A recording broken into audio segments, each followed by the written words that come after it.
ہم اس معاشرے سے تعلق رکھتے ہیں جس معاشرے میں ایک باحیا عورت کو عزت کی نگاہ سے دیکھا جاتا ہے، اور باحیا عورت ہی ایمان والی اور مومن عورت ہے۔ اصل میں مومن عورت اپنے اعمال سے، اپنے کردار سے اور پردے سے پہچانی جاتی ہے۔ یہ پردہ اصل میں ہے کیا؟ پردہ اللہ اور اس کے رسول صلی اللہ علیہ وآلہ وسلم کی اطاعت ہے۔ ارشاد ربانی ہے کہ پردہ اصل میں پاک دامنی کی علامت ہے۔ جب پردہ ہوگا تو کسی کی جرت نہیں ہوگی کہ کوئی اس کی طرف آنکھ بھی اٹھائے۔ سب کو پتہ ہوتا ہے کہ یہ عورت عزت والی، حیا و شرف والی ہے اور شریف سادی ہے۔ لوگ اس کے لیے راستہ چھوڑ دیتے ہیں، پیچھے ہٹ جاتے ہیں، کیونکہ لوگوں کی نگاہ میں ایسی عورت با عزت عورت ہے۔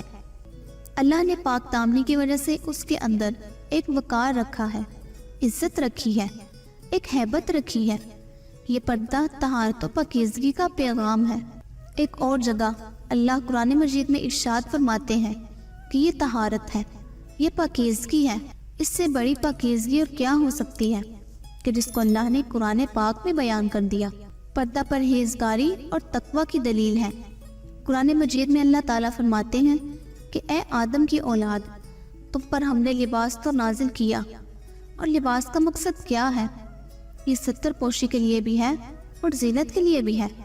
یہ لباس جو آپ کے جسم کو ڈھانپ لے وہ تقوی کا لباس ہے اور ایمان کی دلیل ہے۔ ایک مرتبہ بنو تمیم کی عورتیں حضرت عائشہ رضی اللہ تعالیٰ عنہ کے پاس آئیں۔ انہوں نے ایک باریک لباس پہن رکھا تھا۔ اس پر حضرت عائشہ نے فرمایا کہ کیا تم مومن عورتیں ہو؟ یہ مومن عورتوں کا لباس نہیں ہے، اور اگر تم مومن نہیں تو تم پر کوئی پابندی نہیں ہے۔ یہ شرم و حیا کی دلیل ہے۔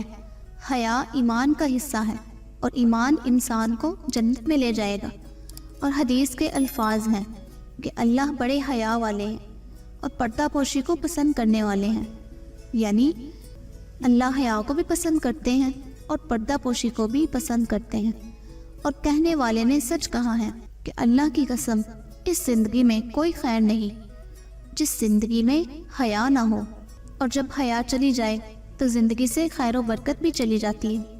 انسان اس وقت تک خیر کی زندگی بسر کرتا ہے جب تک اس کے اندر حیا ہے۔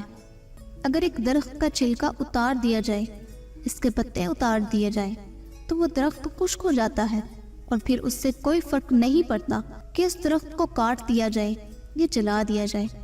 اسی طرح جب تک ایک انسان میں حیا رہتی ہے وہ سرسبز و شاداب اور ایمان والا رہتا ہے، اور جب حیا چلی جاتی ہے تو اس کا ایمان بھی چلا جاتا ہے، کیونکہ حدیث میں آتا ہے کہ حیا اور ایمان کو اللہ نے اکٹھا اتارا ہے۔ جب ایک چیز نہ رہے تو دوسری چیز بھی چلی جاتی ہے، یعنی حیا نہ رہے تو ایمان بھی نہیں رہتا۔